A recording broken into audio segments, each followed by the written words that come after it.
Hey everyone, welcome back to the 90th minute. We are your hosts, and good evening. I am Liam, that is Lucas, and that is Woz.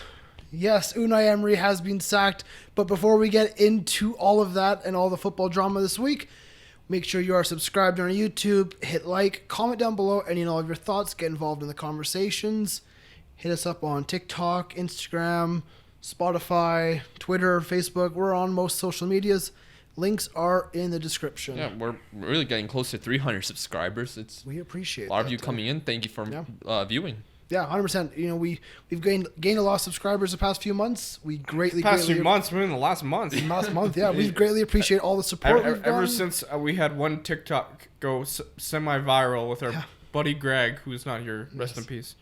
He didn't die. He's just at work. So yeah, not dead. Basically, yeah. Yeah, but yes.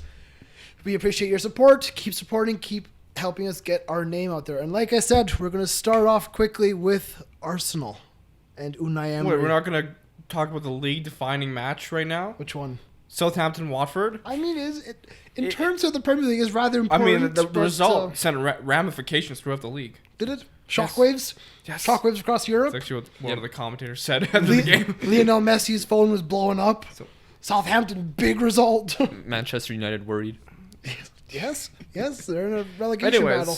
But yes, let's talk about Unai Emery. He gets the sack at Arsenal, the second big name to fall this week. I have a lot of sympathy for Unai Emery. Do you? Yeah, I do too, honestly. In a Lucas, sense, just last week you were calling this man a coward. Look, you said he was a he coward. was not a good manager for Arsenal, but the players showed him rather a lot of disrespect from what I've heard. I'll let you finish your thought. Here's my thought. I think he's a good manager. I think Arsenal have bad players in terms of effort, in terms of commitment. I also in terms of fight to an extent. They gave up on Arsene Wenger in the last few years of his career, and they gave up on Emery. If the reports are true that they were mocking Unai Emery on one of the flights back from one of the matches. Was it because he says good evening? No, it's just players were mocking him while he had to sit alone on the plane. You could tell that he wasn't liked. I mean, you could tell that he didn't have. Man, that's just sad. And that's he didn't have a great connection with the team. Now, people say that was a language barrier with him. People say that maybe it just was his tactics weren't good. I know Lucas doesn't like his tactics. Well, look, I did say that his playstyle was cowardice because he has these attacking players and still had a negative goal difference with the club. Yeah. Mm-hmm. And I thought, why are you playing more of a defensive / counter-attacking style when you have these attacking players? Mm-hmm. You might as well have high-scoring affairs if you're going to tie or lose these games anyways. Yeah, when David Luiz is your center back, don't be afraid to score 5 goals kind of thing. But I do have sympathy for him because, I don't know, he obviously seems like a nice guy. He's he's a little out of his depth with this job. Maybe it's just too much pressure for this club. I mean, you look at his career path. He did wonders with Sevilla, winning 3 Europa Leagues. Great job he did there. He moved to PSG, a huge club where he had huge pressure to win the Champions League. He couldn't deliver. He was there for the famous collapse against Barcelona. Didn't even win the league in his first season. No, exactly. And that is not allowed at PSG. Maybe he needs to take a sabbatical. I think for him, a club size similar to Sevilla, where you're not going to win a domestic league, but you can challenge for trophies or the Europa League. I think that's a perfect size for him. You look at clubs in even in England. Your West Hams, maybe your. I think he should just take a break from England. It doesn't seem like England liked him. I agree, but go to Spain, go to Italy, go somewhere warm. Yeah, but some faults I do have with him is how he handled some situations, really. Like Mesut Ozil? Yeah, that definitely was one big one where it just seemed like he just didn't like him. Maybe those two didn't get along, but Ozil's obviously a talented player, and you're not using him at all. But Arsene Wenger had issues with Ozil. It seems like a lot of managers have had issues with Ozil in the past. Ozil loved Arsene Wenger. Yeah, but Arsene Wenger left him out of 11s. Yeah. Because he wasn't a player that would track back. He wasn't a player that would defend. He was a luxury player. But he was still crucial for Arsene Wenger many times. He was, but I mean... I was gonna say, what about with Germany? But that's more political than anything. Politics had a huge thing with Germany. But I mean, who in the Germany lineup, who would you drop for Ozil? You're not going to drop Toni Kroos because he provides everything that Ozil does with creativity, but he also offers the defensive side of things. Ozil was starting in the World Cup victory. I'm talking current day Germany. Oh, we're not talking about current day Germany is something else, right? That Germany team needed a transition from the old guard. Yeah. Essentially, the Spanish team from 2010. 100%, yeah. But if we're talking about this Arsenal situation, Arsenal gave Ozil this huge contract. Yeah, and he's sitting there on the bench. Not even on the bench sometimes. Yeah, it's like the board made some bad decisions, which led to bad things for Unai Emery. Mm-hmm. And Unai Emery made some bad decisions that led to bad results for the club. And also, there's also the Xhaka situation. Did he handle that well at all? Or because it seems a little iffy to me. I think the Granit Xhaka situation was bad from the very beginning, even before his captaincy, because Unai Emery didn't even pick his captain. He let the players pick it. He said, put the name in a hat who you think is good to be team captain, and we'll draw from that. Well, that sounds very schoolboy. What? This is not a League Two side. This is Arsenal, who once upon a time were challenging for titles, who were invincible, who were winning European trophies. And he kept playing him whenever Xhaka kept having bad performances. Mm-hmm. Unai kept playing him, and it all just boiled over. Yeah, and 100%. that moment, that infamous moment of him just reacting to the fans, it led to all that. And if it was handled better earlier on, none of that would have happened. And you can't put all the blame on Emery. No, of course you can't not. put all the blame on the players. Players need to take more blame, I think. You can't sack 11 players. So the coach gets the axe. But, you have to look at the board. You have to go, what signings were being made? What kind of tactics were being given to the manager? What kind of game plan is there at Arsenal right now? Do they see themselves as a top 6 side? Do they see themselves as a mid-table club? Quite frankly, Arsenal don't look anything above a mid-table club. Play style and results-wise, they're mid-table right now. Yeah, they keep drawing games. They can't even win a game. They concede far too many. They're not scoring goals for a team with attacking wonders. I'll be honest, Arsenal should not be drawing the likes of Norwich. No, not at all. It's 2-2. I mean, Norwich is they're second last in the league right now. They might be last or second last, actually. I think they're second last, yeah. But, Norwich did get a result against Man City. That was many moons ago. It was, but, to talk about that game, did we see anything from Arsenal under Freddie Ljungberg, who has taken over as interim manager? Did we see anything from Arsenal in this game to say, hey, it's one of those maybe things, there's a little bit here? That's the thing. It's one of those things where it's I don't know what's going to happen at this point. Yeah. Usually when a manager gets sacked, we usually say there's a little bit of a bounce period where the team performs fantastically under an interim or under the new manager. Now, statistically, Arsenal did play pretty well against Norwich. I mean, they dominated possession. They had more shots than... Well, actually, shots was even. The shots were even. So... I know, there was some controversy with this match with the penalty and the encroachment. Yeah. Mm-hmm. That's controversy in every Premier League match nowadays. But Arsenal allowed... that goal they allowed Cantwell to score, they just allowed him to dribble freely. And it was they just let him finish it simply. It was a good goal. Yeah, from Cantwell's point of view, it's a brilliant goal. Yeah, I really like Cantwell a lot. He's very good, yeah. But, Arsenal just... They're gutless. There's no fight in Arsenal. There's no backbone. Who replaces... Unai Emery? Yeah. Names being tossed around right now are Massimiliano Allegri. He's all a job. If I'm Allegri, I don't touch that team. Nope. Pochettino. Lots of people are saying Leicester boss Brendan Rodgers because he supposedly has a buyout clause. I do not care. If I'm Brendan Rodgers, I'm taking Leicester as far as it can go. Let me give you a quote here. A snake can shed his skin, but he's still the same color underneath. Mm-hmm. He left Celtic before a treble. He's going to leave Leicester. That's true. Yeah. Brendan Rodgers, if he is a true snake, you know what he does? He goes to United. That would be a true snake. Exactly. I'm sorry. You never know. But, we'll see what happens. Hey, there. Brendan. But that's definitely the names kind of being tossed around. I know Nuno Santos was considered. Nuno Santos tossed out there. So was Ancelotti. Same with the assistant Man City manager, ex-Arsenal player, Mikel Arteta. How about they go for? There's a new man on the market. Watford's manager just got sacked. So Nico Flores. Yeah. So he got hired 5 months ago. Not even. He's gone. Scenes. You lose to Southampton and you're gone. Yeah, at this point, yeah. I mean, there's some controversy with that as well. I watched a bit of that game. That was kind of like. Should we move on to the match? Well, let's just talk Let's finish finish up about the Arsenal. Yes. Arsenal, they draw 2-2 against Norwich, like we said.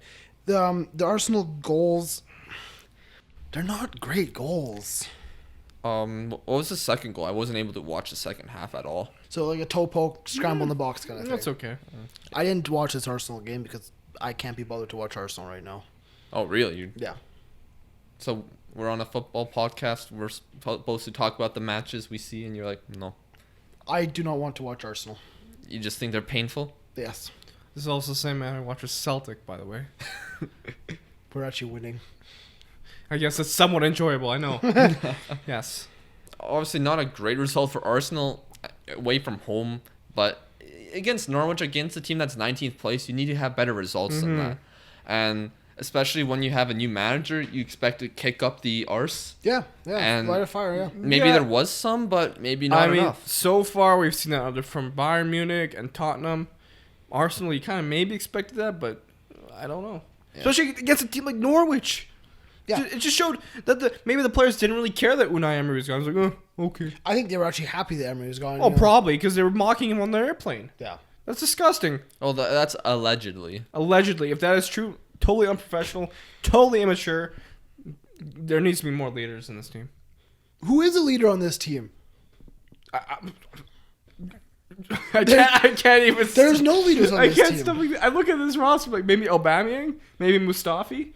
But I mean, you would think people like Mustafi or people like David Luiz had been around this game for a while. Potentially, they're capable leaders. You can be around the game for a while and not be leadership material. David Luiz is immature as hell, in my opinion. At least the guy just wants to attack. He goes, screw defending. I mean, play style doesn't mean you're yeah. immature. I mean, it seems like a good guy. I think he's football immature. Let me rephrase that. This has nothing to do with his leadership qualities. What are you on about, mate? What do you mean? How's that not a leadership quality? Playing foot. What do you mean? Yeah. Like, what? Just because you like to pass the ball from the back? No, because he doesn't. He's not. His play style as a center back. He doesn't necessarily care about the center back role. Yeah, he does. That's why he's playing there. Man, he just goes up to attack all the time. What are you struggling with here? I don't know what you're on about. This is you're comparing physical attributes to mental attributes. I said potentially David Luiz could be a leader because he's been around the game for a long time. So because of the way he plays football, he's not a good leader. If you were a good leader, would you not do? Hey, let's keep the game simple while we're struggling right now and just play. Jesse Lingard, captain Manchester United against Astana. Exactly. He's not that great of a footballer, so I don't know what you mean. And he should not be captaining your club against Astana. He's a leader. No. Or maybe just the rest of your team was about 12. Shush. Okay, we'll get to that.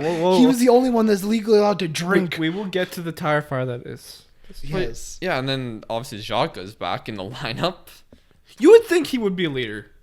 And I think he would be more, Captain's but if he had more respect from the Arsenal faithful, which they do not like him. I mean, because his performances were poor, and that affects a lot of things. When you're playing badly, that affects your mentality and how you play. Unfortunately, yes. Like, you start doubting yourself. Like, if you're in bad form, you start doubting yourself whether you can actually do this or not. He's been playing poorly, and then he lost the faith of the fans. So, yeah, of course he's going to be down on himself. I mean, it's not hard to lose the faith in the Arsenal fans. Let's be honest. They shit on every player they get. Arsenal fan TV is a glorious thing to watch. I can't watch. Neither do I. This is why I watch Full-Time Devils. Oh, probably the Liverpool channel's a lot better too. Inside Anfield? I don't know. That's funny. I like Inside Anfield. I mean, Arsenal fan TV, they have some quality content. No doubt about that. It's just sometimes I feel like they might go a little bit overboard. Well, there's obviously some fans that go more overboard than others. Some fans are actually respectful and stuff, like Kelechi. Okay, let's be honest. Sometimes a couple of these fans have also had a couple of pints during the game, and then they get interviewed. Okay, enough about Arsenal fan TV. Apologies for that. But overall, do you expect things to change for Arsenal? Let's see, who do they play this midweek? They play Brighton. This is an opportunity for them to get a victory. I mean, Brighton are down 16th, but they've had decent. I don't know. They've had decent performances this season. I mean, they didn't play too bad even this week against Liverpool. They had a decent result. Mm-hmm. We'll mention that a little later when we talk about Manchester City. But yeah, so Arsenal, they need to get these victories though. Like if they want like you see what Spurs are doing. They've won the last few games and they're getting closer and closer to a Champions League spot. Yeah, Spurs since Mourinho came over, they're up to 5th already. Yeah, they're within touching distance of Champions League place, and they're playing well. They still have some problems there that were there before, like some of the defensive issues. Defensively, they're not great. But you are seeing a more slight tweaks to their play style, more width. I'm liking what I'm really liking what we're seeing from Dele Alli. Yeah, I was gonna say Dele Alli. We're seeing him get into. He's actually flourishing form, for once in a long time. It feels like since maybe his debut season. Yeah, and I think maybe this is because of Mourinho. I know when he was having those seasons where he was scoring a lot of goals, people were like, maybe he can break Lampard's record for goals. I mean, I know you've mugged him off as one of the worst players in Spurs. I don't think I've said that. You don't like Dele Alli. He's not my idea of a perfect player, but he's in very good form. I don't think he's the worst player at Spurs. I think he's in good form. He's been in good form ever since. Serge Aurier. He's been good under Mourinho so far. Yeah. I mean, I like what Mourinho's doing with his back. His lineup is good. I'll be honest, Mourinho can make a piece of dirt look like gold. Now you're praising him? That's not wrong. He just lost a plot at United. Let's be honest here. I think United lost a plot with Mourinho. It's a two-way street, Liam. Yeah, I mean, come on, it's Mourinho. But I like I like with Spurs, like they had Vertonghen at left back, Alderweireld and Sanchez at center back, or at right back. I like the way they're playing. I also like the way they were pressing as well. Yeah. Oh yeah. I'll get to that. I didn't really expect that from a Mourinho team. See pressing. So yeah. Yeah, but Vertonghen, like he sits back, kind of like Davies last weekend. He doesn't push forward that much. But Aurier, he's like a right winger at times, which is he does have a great crossing ability, so that'll be interesting to see how the coming weeks. I'm changing my answer to the worst Spurs player to Danny Rose. I don't like Danny Rose. He's not terrible either. Serge Aurier is better than Danny Rose. But yeah, the pressing, they're pressing high up the field, which I think in the modern game it's important to be pressing high up the field. Especially nowadays, 100%. Exactly. Yeah. The high press in the modern game is crucial, not only for to win the ball back, but to just to tire your opponent out. That's why I don't know if Allegri can come to the Premier League and necessarily succeed. If I'm the Arsenal board and I'm looking to hire a manager, I don't hire Allegri. No, he doesn't personally have the players. I'm not a fan of his play style. He's not the players, personally. And they're not going to sign the players. But he's a winner. He's a winner. He managed Juventus. You say he's a winner. How many shots do you have in that Champions League? One. Not really. Oh, well, final one, yeah. One final, but he was around. He was around the conversation of potential Champions League winning teams for a few years, and never got able to reach that final destination. Well, to be fair, I mean, yes, he had a Real Madrid in his way. I get that. No, let's be honest. I mean, Pep Guardiola's won one Champions League, and how many league titles has he won since the first time he won the Champions League? Yes. So I'm just saying, the Champions League. I get what you're saying. Does Pep have 2 Champions League? But no, I think when Allegri was coaching in Serie A, other than the last season, it was quite predominantly a one-horse race. You mean second last season? Other when Napoli was challenging them, Serie A was a one-horse race. So of course he's going to win that domestically. It's like being the coach of PSG. You could be coach of PSG and win that title. I don't know. You could. Well, yeah, that is correct. I could put you in a monkey suit and say, "Go, coach PSG." You go, "Okay, Neymar, go score a goal, thank you, Mbappe." But run. I think Serie A's on a little different level. I think you should right now give him more credit. But I'm saying, if you look 3, 4, 5 years ago, Serie A was a one-horse race. Well, I would argue even the season before the Napoli one, Roma competed and got a very high point total, but Juventus was just that good, getting that many points. They were very good. Yeah. No, I just don't think Arsenal is the right team for Allegri. I think if anything, Allegri should end up probably going to Barcelona. Allegri's not Barcelona DNA at all. Valverde's not Barcelona DNA. Who is Barcelona DNA at this point? Xavi. Exactly, that's what I mean. Or maybe Pep will go back after his days at City are over. I would love to see Carlos Puyol go into coaching there. He's not even a coach. No, I know, but I think he'd be just a great manager for that team. He has leadership qualities. Oh, of course. Yeah, I mean, he does. So did Roy Keane, and Roy Keane was a terrible manager. He's a pundit. Roy Keane was assistant manager to Ireland for a while. Yeah, that won well. Yeah, he started fights with everyone. But Pep won 2 Champions Leagues as a coach. Oh, okay, I did not know that. Well, yes. With only Barcelona though. I mean, Bayern Munich, he didn't win the Champions League. Man City is struggling to win the Champions League. Yeah. So I mean, I'm just saying the Champions League is Pep's a fraud. Yeah. You've said that many times. Oh, he's not necessarily a fraud. He's not. But, I'm shithouser. I'm not. I don't think Pep's a fraud. I don't know where Allegri's going to go. The guy got 100 points. I don't think Allegri should go to a club like Arsenal. Arsenal. So who should go to Arsenal then? You know, we've asked this question for this last 10 minutes. Who should coach Arsenal? I think if I'm gonna go for the long shot, maybe Bournemouth's manager. Eddie Howe? Eddie Howe. I think Eddie Howe could do wonders there. I think that's a good upgrade for Eddie Howe. Don't you think Nuno would be a better option? The Wolves boss? Either or is good. Nuno did well with a smaller club, bringing them up. But when he was at a bigger club with Porto, I heard that he didn't do well with them at all. To me, if I'm Arsenal, I want Poch. But is that going to happen? That would just be absolute scenes to see a guy go from Spurs to I also Arsenal. don't know if I'd really have Pochettino right now.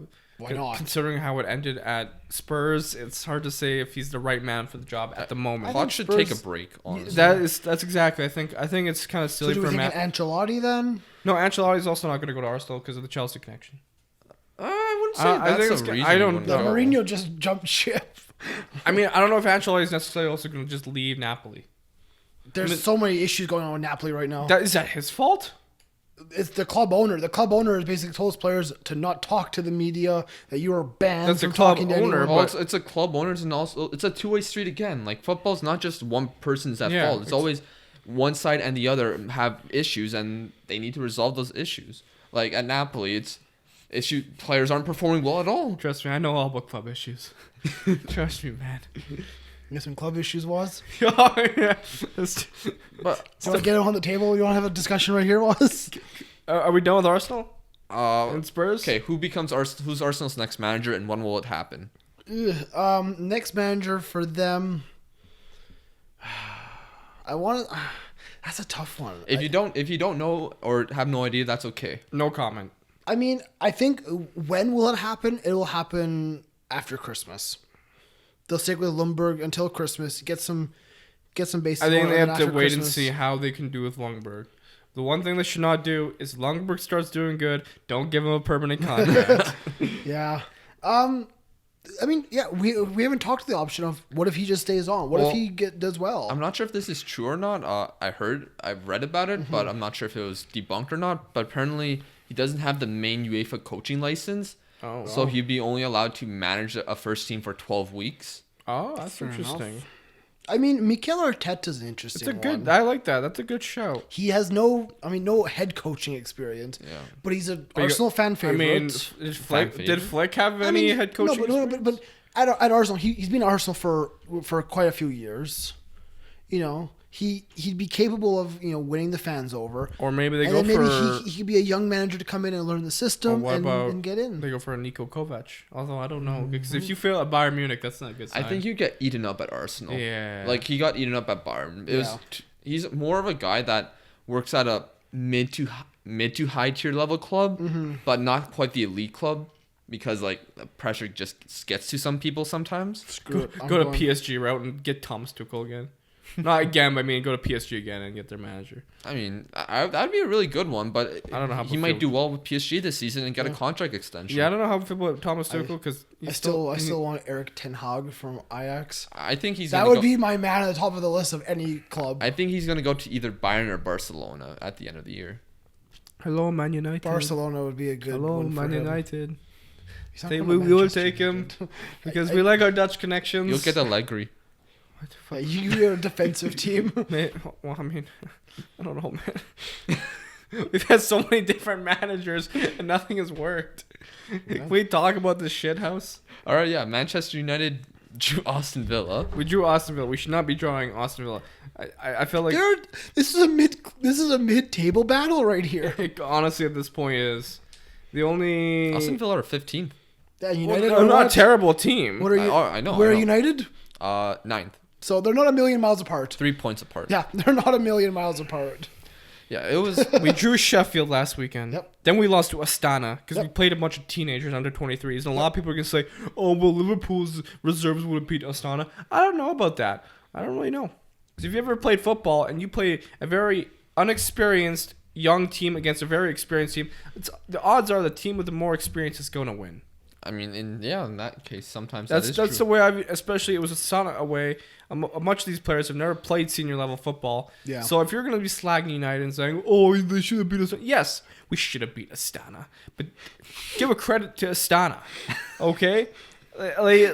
Did you ever think in your lifetime you would say United lost to Astana? I don't think we necessarily should have lost that because if Heath Chong put away the goal in the right, like it was right in front of him. I was just gonna say I loved Heath Chong, but man, he was poor. If he put that away, we would have won the game. It would have been 2-0. But no, what happens after that goal is they counter and score, and then the winning goal literally goes off our defender's face and in. And I'm pretty sure that was I forget whose face it went off, but I'm pretty sure that's his first ever start for United at a senior level, like most of the players on that pitch. Can we talk now about the actual Premier League match? That was pure shit. Jack Grealish opens up the scoring 11 minutes What a strike. It was a great goal, yeah. Let's talk about Jack Grealish for a second. He's had a good season so far. He is a great player. I think he's been one of the more underrated players this season, but he is also kind of a snake. I mean, a snake. Yes, he ran. Yeah. What he did to Ireland was bad. I mean, He went from Ireland to England, and trust me, that's a snake move. I mean, I can understand frustration with that from if you're Irish, but he's born in Birmingham. That's nice. He played how many games for Ireland? Like he played for Ireland. Right now, Jack Grealish and John McGinn are two players that maybe United should look at maybe potentially signing. Good young players. At this point, well, I mean, he's 24. That's still a young player. Yeah, he's I know. not even your prime yet.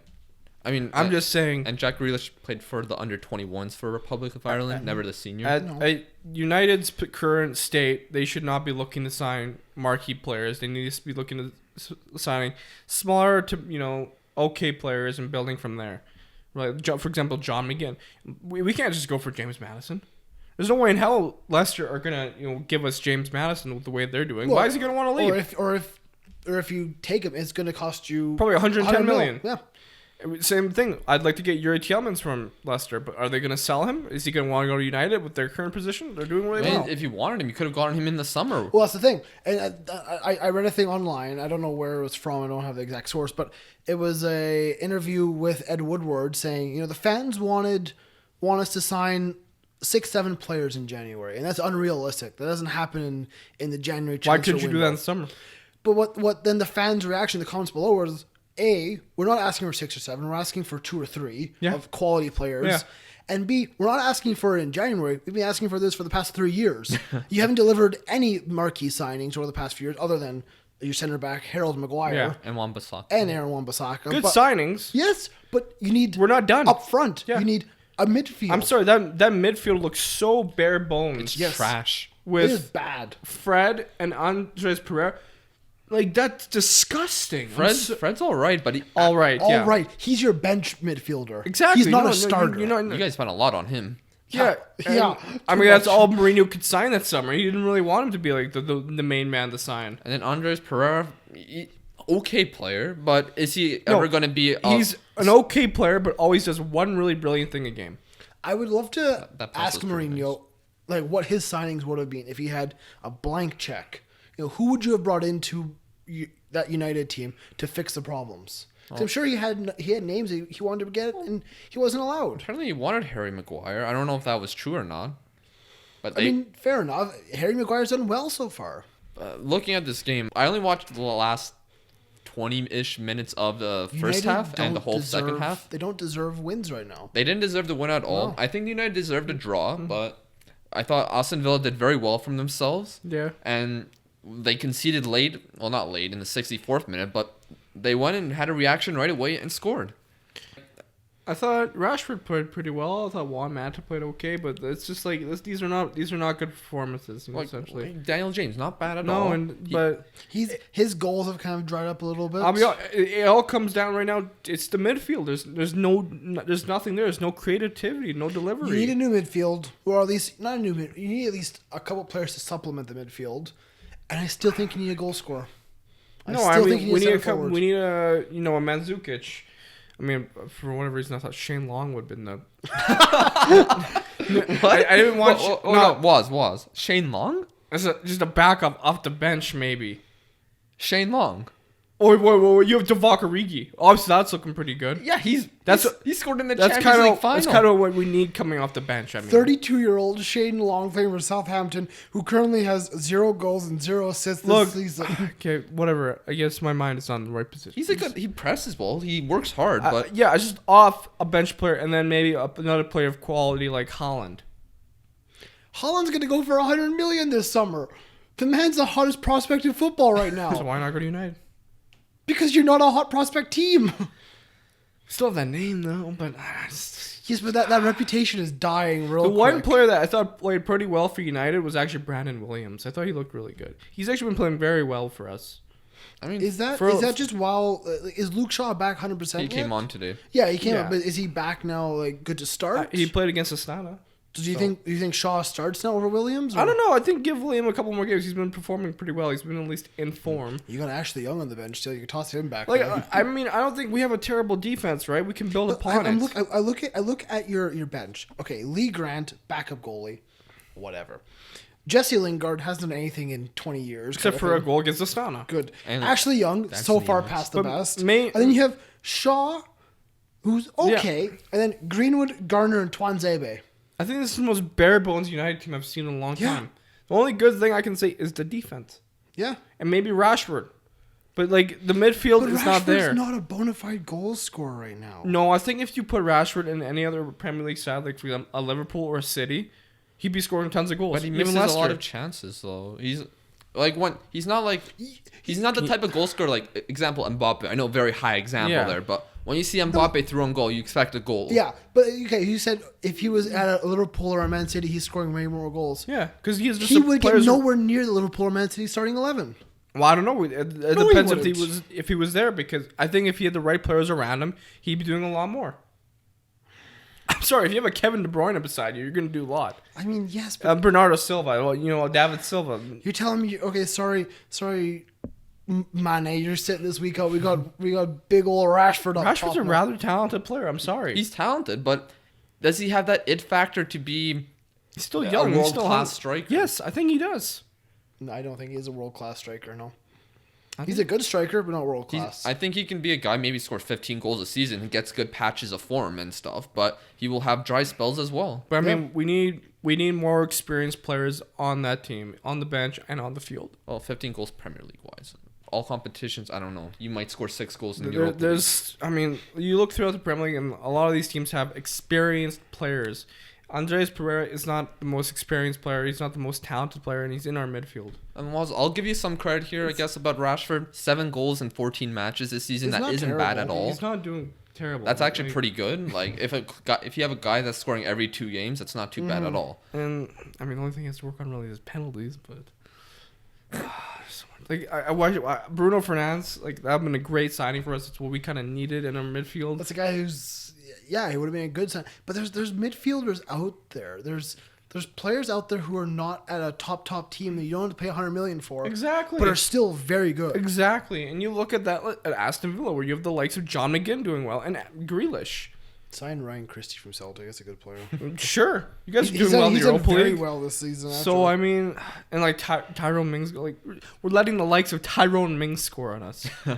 Nothing against him, like good goal, but he didn't even celebrate. He was like, "It's just United." No, it's because I know he thought he was offside. Yeah, I mean it was a great ball, like target, like. Oh my goodness. It's a rough life being a United fan. And apparently, I think it was the game against Sheffield where there was a picture spot of Ferguson, yes, and Woodward getting at it. I'm like, it's like you disrespect Woodward, you disrespect Ferguson. You're like public enemy number 1 at United, and it's like the question is, how much longer? How long does Ole have? How long does Ed Woodward have? He's got to be on the hot seat by now. He has to be. He's bringing in these sponsorship deals for United. They're not a business. They're a club that's but Glazers think they're a business. Ander Herrera said the club was run more like a business than a football club. Yeah, I mean, okay, you're signing huge sponsorship deals. You're signing new kit deals every 6 months, it seems. But you haven't won a game in how long? No, it's more so we're not, not challenging. We're not Titans anymore, it seems. No, you're not. But what do you think about Solskjaer's comments after the game, saying that you guys were knocked emotionally by Jack Grealish? That sounds so silly. Like, It was a great goal, no doubt, but knocked emotionally. Like, are you saying that your players are mentally weak? Yeah, 100%. Essentially. And I mean, like our midfield, like, I mean, everyone's like, oh, Pogba should be out, but let's be honest, he's injured all the time. No, he's pretty good if you put him in that lineup compared to what we have now. Yeah, I'd rather take him over Pereira in that position than Fred. Or like Pereira does like one amazing cross across the field and leads to a goal. Yeah, amazing. What does he do for the rest of the game? Nothing. Can we move to a team that's doing extremely well this season? Leicester City. The team up into second of the Premier League. They are flying absolutely brilliantly right now. Awesome that they got the result. A big 2-1 victory over Everton. A 94th minute winner by Kelechi Iheanacho. Let's go Kelechi. Yeah. His first goal since January, I want to say. It might have been longer than that, honestly. It's been a long time for him. He was a very promising player for Manchester City back then, but when his move to Leicester, hasn't really delivered at all. And this was the tightest of tight offside decisions I've ever seen. You know, during the play, it was flagged offside by the linesman, but VAR takes a look at it, and he's ruled to be onside by millimeters, it seems. And his goal stands, his goal counts. Leicester City get a big 2-1 victory. Now, I only got to see the second half of this match, but Everton were up 1-0 at halftime. They were. But I thought Everton were playing pretty well until around when Kelechi came on, funny enough, because when Rodgers made that substitution, things began to change a different shape. I think Ayoze Perez had probably his worst game for Leicester. Yeah. He was not good. Iheanacho was very good. He was very direct. He was very attack-minded. He was spearheading. He's being part of the link-up with the play. Like, him and Vardy were doing well. And even Ndidi. Like, Ndidi was balling out there. Ndidi's great, so much sauce with him. Guess what? That's what a midfield looks like. Yeah. We were in the car ride. I was just going, Tielemans, Madison, and Ndidi. That's what a midfield looks like. Not Andres Pereira. It's an extremely strong midfield. It's got perfect balance. Honestly. I would like any of these players at United. Are they going to sell them? Probably not. No. But like Ndidi, like receiving the ball or getting out of pressure, he was just brilliant doing that. It seems like they've like formed a new Conte. Honestly, whoever does the scouting for Leicester or CDM position, get that man to Barcelona. I remember they bought him in the January after Conte left, and people were saying like, "Oh, this guy could be that guy." And there he is. I mean, he's definitely different than Conte. He's a lot taller for one. No one could be N'Golo. No, but Ndidi, he's good. I'm a big fan. Yeah. I've been a big fan for a bit. How is this a Soyuncu guy been playing for them? Soyuncu?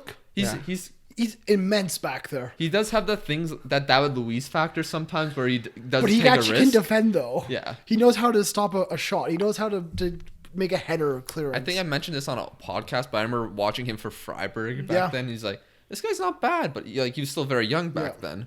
But yeah, he's really good. Barnes hasn't been bad for Leicester either. Their entire 11 and their bench has been good. Johnny Evans is turning into a beast again. They have Damari Gray coming off the bench, and he's been fantastic for them. He wasn't needed today. No, not today, but he's been very influential. But what I loved to see was when Iheanacho's goal was overturned by VAR to count, they all celebrated as a team together with Rodgers. Yeah. This is a team that is together. It's a unit. Yes. They're not against the manager. They're not against each other.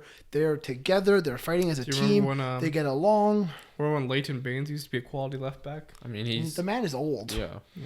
Poor Leighton. I liked to watch. He was great. How old is Morgan Schneiderlin's still I forgot about him. Yeah, he came on. Moise Keane, he almost scored an open net, but before the goal happened, like Everton, the players were wasting time a little. Like CDB was staying on the ground. I don't know if he was actually hurt or not. But that was infuriating me. He was like, "Get up!" Yeah, but like Marco Silva, the manager of Everton, he's like, "Get up, guys! Let's go! Let's try to get a goal." Interesting. And then when Leicester scored, his face I saw it. He just looked like, "This is where I'm at." He looked like he was gonna have tears in his eyes. Yeah, because his job is literally on the line. I think he just saw my job's done. He could be sacked by the time this podcast is out. I'm kind of surprised that the Watford manager got sacked before him. Well, Watford sacked two managers before December. Like, it's nuts. Well, no. Technically December 1st they sacked him, but I mean before Christmas, let's say. Yeah, it's incredible. Everton, lots of issues. Like, they weren't bad in this game. You could say Everton, this is probably one of the best performances of the season, honestly. But unfortunately, they just weren't good enough. And the switch that Rodgers made, completely switched the Kinda, game. yeah, Man. it's like, I don't know why Sajibe and Digne, like they're all in the midfield. No, they're playing like wing backs. Yeah, right? It looks so confusing as the formation because they look like wingers. 3-4-3. It's. I know. Okay, that makes more sense. But still. Yerry Mina. I want to say something What's about wrong with him. Yerry Mina, sir? What happened there? You scared Woz. Let him speak. So You're not scare me. You're like, what? Yerry Mina. Okay, so it's a corner kick for Everton. Mm-hmm. No, he's like grabbing Ndidi, messing with him, Yep. and then Ndidi's like whatever. He puts his arm. It's like a light punch. Yep. And then he just drops to the floor like he got shot. Oh, Yes. wow. I was going to say he got pissed off, but... No, he just dropped. Yeah. It's like, my stomach. That's disgusting. This is why you give footballers bad reputation, right? Yerry Mina, 6'6", dropping from a punch, softer than He's a teddy bear. 25. I'm not gonna give my opinion here because it could be controversial. But hey, just keep going. Why? Just keep going. No, I don't think... Just keep Let's going. not let him speak Just sometimes. keep going. Yeah, sometimes he says something and He's a very political figure. Just keep it going. But I agree. It's ridiculous how a guy that size as a center back just dropped to the ground like that. But for Leicester City, huge point for them, a huge victory. They stay second in the Premier League. incredible. They are right now at least the closest thing Liverpool have to a title race contender. Well, Lucas, technically, yes. But I mean, like form wise, they're undefeated the last 6 games. You know, Leicester City been in a very good run. Mm-hmm. Yeah, they've won the last 5, which is Was incredible. it 5 or 6? I thought it was 6. I don't know sorry. what the 6th one was, but maybe they've won 6 in a row. I'm pretty sure if Leicester ended up actually winning the league over Liverpool in some chaotic fashion, we would not hear from Lucas for 2 weeks. Yeah. Yeah, you guys would record the podcast. No, I think the podcast would go on like a 2-week halt. We wouldn't know what you wouldn't edit it. You'd be like depressed. I can get over stuff like. I mean, I'd be in a bad mood, but I'd be able to get on with my life. to be fair, you did watch Gerrard slip, so A 95th minute like corner, the header to win the league. Martin Tyler. As an own goal off Van Dijk. That podcast would be interesting. Yeah. You can't talk. You're nowhere near a title race right now. We will be for a title race for another couple of years. That's generous. Shut the fuck up. We could be in a decade. Maybe 2 Listen, decades. Okay, let's move on to something else. Okay, Leicester are doing phenomenal. Hopefully they win the league. But Let's talk about Manchester City. We might as well get on there. I woke up early They for this drew one. This is a great I was game. looking forward I to watched this. this in a one as sense, well. because you never know from Newcastle. What This they was can one of my deliver. most favorite games I've watched this season in the Premier League. I know, I don't know if it was you that was skeptical about this match, saying, I don't know if Newcastle can really get anything. Well, I know you said, Newcastle have been the giant killers this season. I was like, well, they are, but are they going to do it again kind of thing? But last season they defeated Manchester City.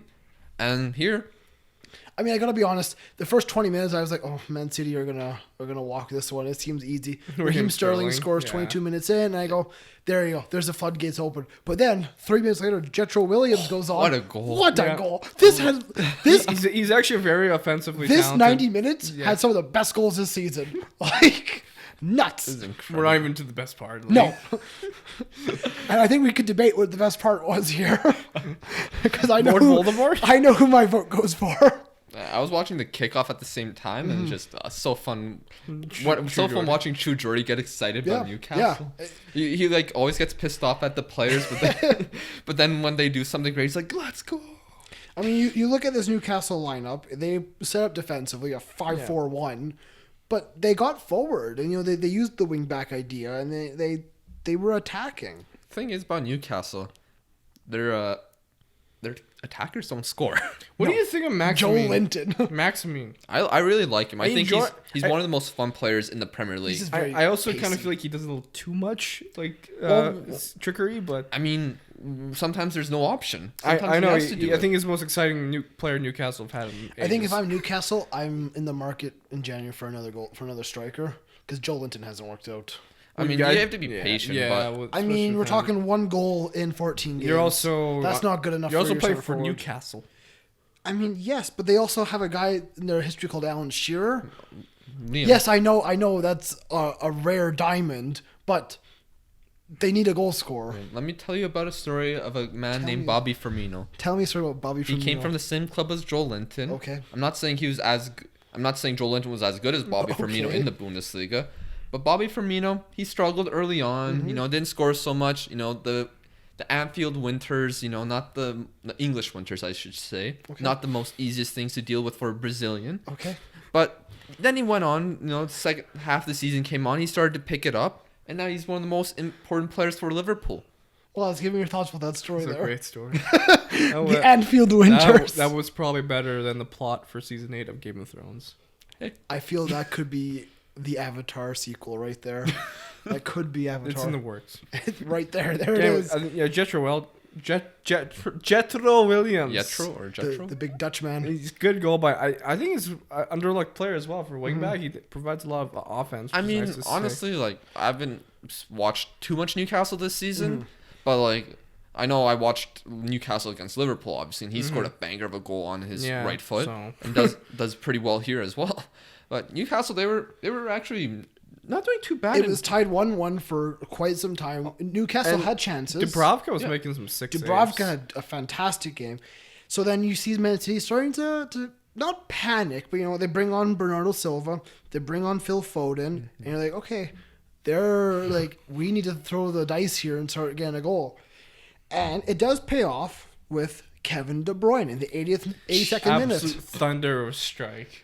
This will go probably as the goal of the Premier League season, in my opinion.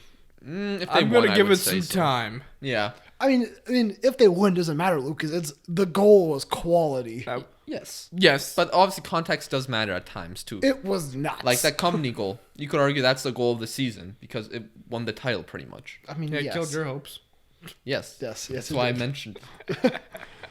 But yeah, it was obviously what a goal it was top tier goal. Definitely a contender for goal of the season so far. Off the chest, comes down. He hits it on the volley, off beautiful. The crossbar, straight down. I will probably never be able to do that in my life. No, I almost did that once actually. Not as far away though. Yes, he had a good hit, but it wasn't that good. He's a quality footballer. I'm not. Either am I. Okay, I got you, man. He knows how to hit a ball. I know how to defend. Maybe. Mine didn't go one bar down. Anyways, let's go back to. Let's go back to talk about professionals. Yes, not us. But then, only a few minutes later, another banger of the goal from Lord Voldemort himself, John Joe Shelvey. He had a fantastic game, I thought. He shows up in important games. I think he's a good player. If he wasn't a lunatic, he'd be up there. I mean, have you seen the man? But if you wanted to play like this more often, Yeah. But yeah, Fernandinho takes down. I don't know if it was Almiron or someone else, but he takes down someone towards the side of the box. Almiron. It was. And City in their tactical fouling, comes and bites them this time. Yep. But yeah, the ball is squared, top of the box to John Joe Shelvey, where he has a fantastic shot, right-footed, curling away from the goalie. Ederson had not a chance in hell of getting to that one. Now, I tried my best to be neutral, but when that goal went in, I was going crazy. Lucas was a little happy. It was 7:30 a.m. and I'm just yelling really loud. Yeah. My dad later asked me, "Oh, so why were you yelling downstairs?" Scenes, Dad, scenes. Limbs in Newcastle. This man wakes up 7:00. I woke up. I was up. Yeah. The game started at 5:30. Yeah. They wake up 5:30 in the morning to watch Newcastle play. It was a good game. I knew this would be a good game. I was sleeping. I missed the first 17 minutes because I wanted to get a little bit more sleep. But this is huge because Manchester City yet again dropped points. Yeah, on paper a superbly inferior opposition. Mm-hmm. Is it their third time dropping points this season? Well, much more than that. Is it? Yeah, fourth. No, fifth time. Oh, wow. That's absurd. Like, this is a team that we're talking as one of the best in Premier League history in a way. But what's happening with them right now? Is it just a stale team? It could be that. Obviously, injuries. Injuries have been a huge part. Like, Laporte is a huge miss for that team. Injuries and maybe lack of concentration at times. Maybe it's just a bit of complacency saying, hey, we've won the league 3 times now. We're just going to waltz this one. Well, 3 times in the recent span. No, 2 times with Pep. With Pep in recent span. All these players were there before Pep. Not all of them, really. Anyways, continue. Yeah, but obviously complacency is a big factor. Like, you see it a lot of times when, like, even with like Real Madrid, like when they ended up, actually you could say part of that was them selling Ronaldo, but many times when a club has won so much so often, like they do get complacent at one point. Sometimes they do get motivated again when there's a challenger and that keeps up with them. That happened last season for City, obviously. I mean, City. Sir Alex Ferguson never got complacent Because they switched up the team quite a bit. They did, but he didn't win every single year. I think City, they should have reinvested in their squad, which is absurd to say because they did reinvest. But not in the right spot. They're just getting injuries at the wrong time. The center back, they are decimated. I know that, but it's like, okay, do they then go in January to sign a center back? And if they do, who's available? Maybe bring back Company. The man's a coach now. I think he actually got. I don't know if he's still the coach now. No. Get Colaccini. That man's retired. Okay. He's been out of the game for a while. I'm stuck in the past, to be honest. A little bit. I don't know. Manchester City, maybe they're going to focus on the Champions League, but you can't just focus on one competition. No, 100%. Because like Liverpool, they focused on everything and they ended up winning at least one of the trophies. But like if you just focus on one competition, you're just going to end up like Juventus where they get obsessive over PSG. They get obsessive over this one competition, and even though they're winning consistent titles, that's not enough for them. Lucas, you are correct. What? What you just said, that's a very correct statement. Oh, thanks. Very correct. I completely 100% agree with that. You're going to get 100%, they get narrow-minded and we have to win this trophy. And then they don't win it, and then they go through managers, they go through players, they go through money, and they just don't ever win what they want to win. Yeah, like what happens is like only one team can win the Champions League. Yeah. One team can only win the Premier League. Like, if we don't win the FA Cup, we just sack our manager. It's the state of United. You're not wrong. It's kind of what you do. Yes, but I want to look at goals against, because Man City over the last couple of years have been defensively very strong. Mm-hmm. They're averaging right now 1.1 goals against in the Premier League this season. You look at teams like Leicester, who are averaging 0.6. I mean, Leicester are absurd right now. Yes, and then Liverpool, who are averaging 0.9. I mean, also Leicester can see the least amount of goals in the league right now. It seems to have 9. That's insane. They're mental. City conceded third least, so it's not like they're a complete shambles without Laporte, but obviously they could be much better. Manchester United are currently 1.2 goals against average, so it's not that bad. That's only one. It's been getting worse. It's only one more than City. But also, I think it's Liverpool, but you guys have kind of lucky with VAR. It's okay. Arsenal 1.5. Your best friend VAR. What happened this weekend was. Yeah. Look, okay, Allison got a red card. I don't think it should have been a red card. Let's talk about it. I mean, it is a red card. How is it not a red I don't card? think it was necessarily a red card. I think it was a yellow, but it was. If you run a red light, you get a ticket. Yes, I understand. The man went and grabbed the ball outside his box. Like I'm. Okay. Did you not see the red card? No, I did. I thought it was because he hit him or something. No, it was a handball. He caught the ball. No, I think it's like more of an instinct thing because like when the ball goes beside you, I think as a goaltender, your instinct is to put your arm out. But it's still a stupid decision by him. So Liverpool get a 2-1 victory over Brighton. I know Liverpool have been quite poor these last few matches against Crystal Palace and also Napoli. Doesn't matter personally. Yeah. I thought we were pretty good for the first half an hour. Yeah, I mean, you were pretty good, just Virgil van Dijk. Yeah. I thought we were creating a lot of chances, but unfortunately, I think missing Fabinho is going to hurt us for controlling the game. There's talks about him being out until the new year. Yeah, so that sucks. Yeah. I hope that Naby Keita can get a chance. Naby Keita, and same with Oxlade-Chamberlain. Mm-hmm. They need to be able, to me, the midfield three should be Henderson, Keita, Chamberlain. I don't know. Ox has been playing pretty well for Liverpool. That's what I just said.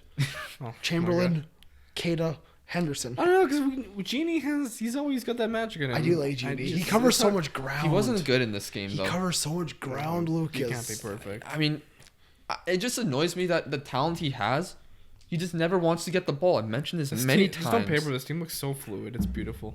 It's a good team. It wasn't that fluid. I mean, it was okay. On paper, though, it looks just like, wow.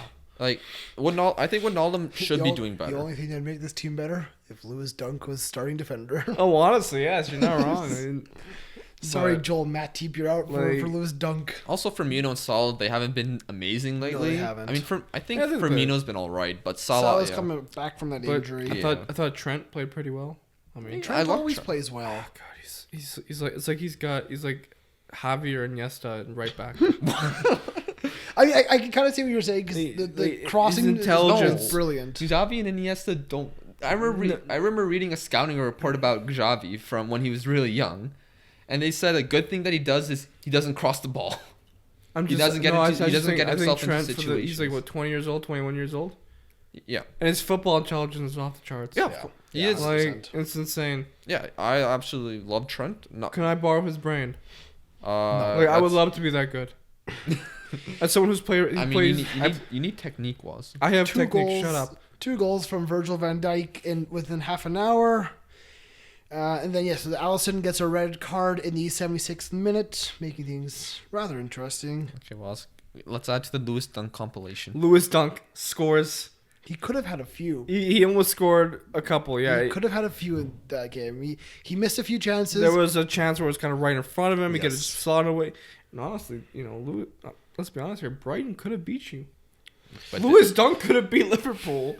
Unfortunately, that's not how it works nowadays. Yeah. Lewis Dunk by himself beats Liverpool. Fairy tales don't exist. So...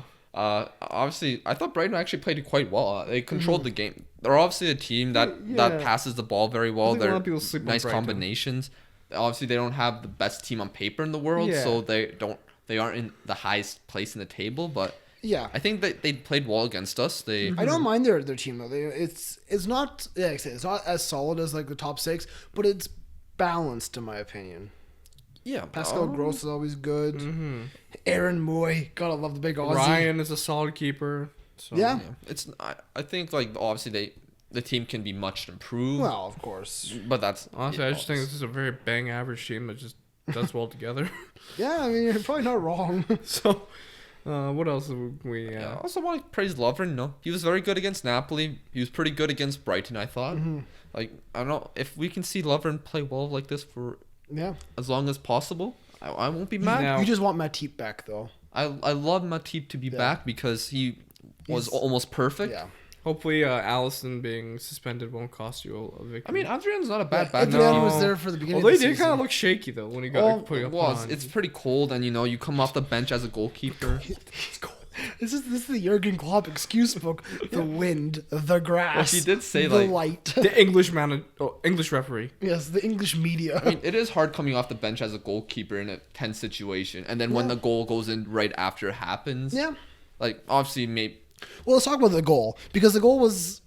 Liverpool shut down for a second. I mean, we were setting up the wall. Very well executed. While we were setting up the wall, the ref blew the whistle, and Dunk took advantage. Fair play to him. Yeah. We probably shouldn't have taken so long. How many teams in the Premier League have their center back as their free kick taker? Not many, I don't think. David Luiz. Yeah. Yeah, but Van Dijk could. I've seen Van Dijk take free kick. I've seen it in person. That man is a dead ball specialist. I feel like when you're at that level, your free kicks should be pretty decent regardless. Honestly, though, that guy is good at free kicks. Because I feel like once you become like a professional footballer, you're playing in the Premier League, you can probably just do anything with the ball. I mean, and it's just my opinion. Some people don't practice free kicks as much as others. Yeah, I know, but I'm just saying. But yes, the 2-1 victory for Liverpool keeps them top of the table, keeps them undefeated. Jeez, incredible. 14 wins. It's good. I mean, wow. No, 13 wins. Sorry, I'm getting ahead of myself. Hopefully 14 wins after midweek. Well, let's finish off the top 4. Is that okay? We move on, Woz? Or do you want to finish that? No, what did Chelsea do? Well, let's move on to finish top 4. Chelsea. They lose, shockingly, 1-0 at home versus West Ham. It's not ideal at all. Not ideal at all, especially because West Ham are sitting, well, they were sitting beforehand. They're now in 13th. I wonder what's Chelsea's home record, because I don't think it's the greatest in the world. I feel like they've dropped a lot of points at Stamford Bridge this season in both the Premier League and the Champions League. I don't have it here. I cannot tell you. Oh, we'll have a look, but you guys, you can mention what happened. What happened was Chelsea were not good. Not good. That's basically some of it was Chelsea was very. I thought they were a bit slow. Their attack, which has been so free flowing the last couple of weeks. With Pulisic and Tammy Abraham, and even Kovacic and Jorginho popping up with goals, was not as good. Well, sometimes you're gonna have games where nothing just goes your way. Yeah, I thought West Ham were decent though. They had Mikel Antonio at center forward. What a good team. He's not a center forward, but I thought he did well. He was a big presence up there. Well, we were just talking about last week where we thought maybe Pellegrini might get sacked. I still think he could get sacked before Christmas, but this is a good result for them. So they definitely switched things up. They still had Snodgrass, Rice, and Noble, but they did change. What a midfield. Mark Noble, man. He's just absolute Declan baller. Rice. Lucas, you kind of think he's overrated, right? Yeah, I do think he's overrated. A little bit. He is a little slow, and It's just you look at that defense, you think Chelsea should have scored. With the way they've been playing this year, they should have scored against the West Ham. They had chances. I know Pulisic had a chance. He came in from the left-hand side, and the ball was crossed to him.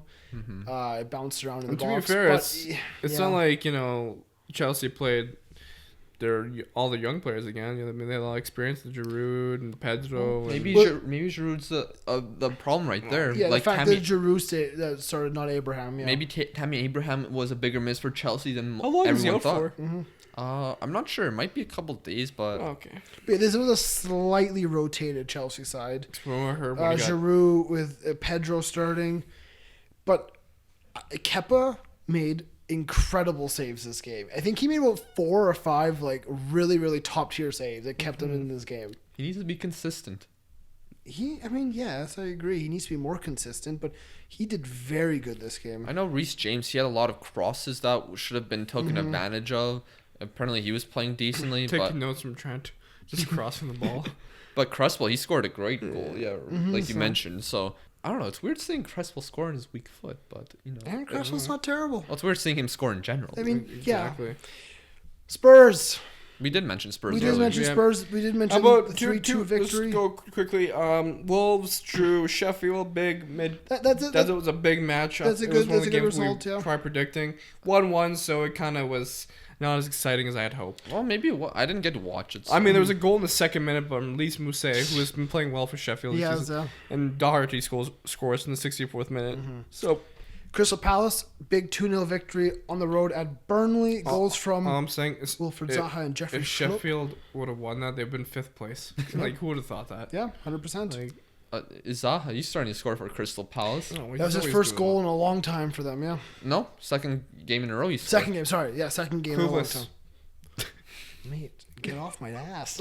Is Zaha angling for a move by now, starting to play well? I mean, it's definitely not a shock that Zaha wants to leave Crystal Palace. Go back to United. Maybe we'll sign Depay as David well. Moyes is gone. Yeah, there you go. And how about one of the big results, Southampton-Watford, which led to the sacking of Watford's we manager. did talk about at the beginning as the biggest match in Europe, but I agree it was a big result. These are two teams who will be fighting for relegation. It was this basically a summer. relegation battle game. I mean, Yeah, Watford wasn't the last. Yeah. Yes. So, and they literally lost it when the dying minutes. Like, a lot of people didn't expect Southampton to win this. It was one of those games where it's like Southampton could have one of the worst starts in Premier League history.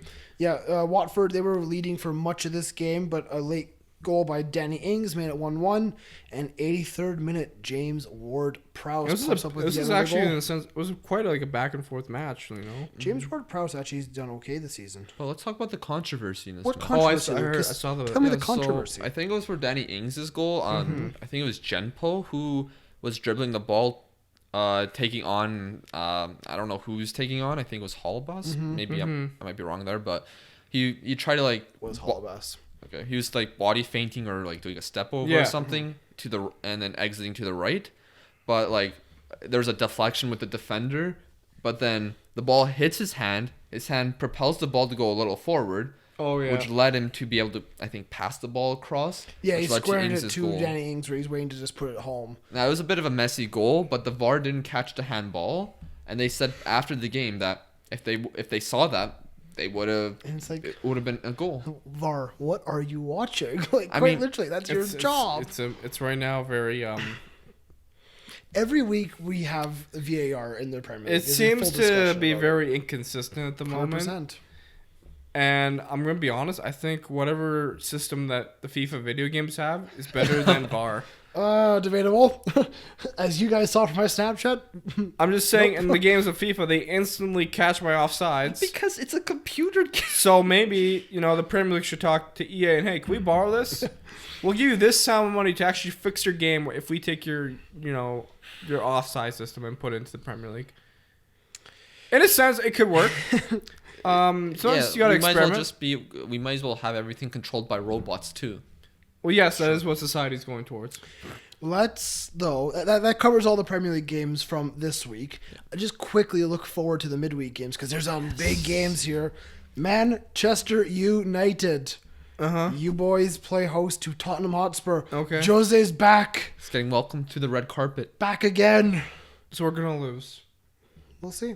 I mean, if you score more than 2 goals, you might draw. Mm-hmm. Wolves, they host West Ham. Could be a decent matchup. We'll see what happens there. No, biggest match. Liverpool, Everton. That, Merseyside derby. I'm literally reading down this list. I was going to say that I one understand next. that. I don't really care right now about your opinion. Shut up. Liverpool, Everton, the Merseyside derby.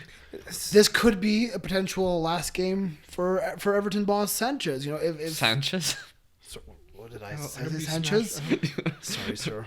I apologize. Alexis Sanchez is not Everton manager. Unfortunately, Alexis. this might not be a good game for Everton. I mean, you You know. never know. These Everton are Look always at up last for the season derby. there. Yeah, last season we only beat them in the same fixture because Pickford messed up. Yeah. So Remember that one off the crossbar? Everton are probably going to be quite defensive, and it's going to be hard to break them down, Mm-hmm. especially without Fabinho controlling our midfield. But hopefully Liverpool can get something out of this match. I'd like to see Naby Keita potentially start and start to get some consistent form. Hopefully avoid some injuries. Yeah. Sheffield versus Newcastle That could be a good game. That'd be very interesting. And Arsenal Brighton. Be prepared for a little bit of an upset there, I More think. Lewis Dunk, we shall see. Good. Be prepared.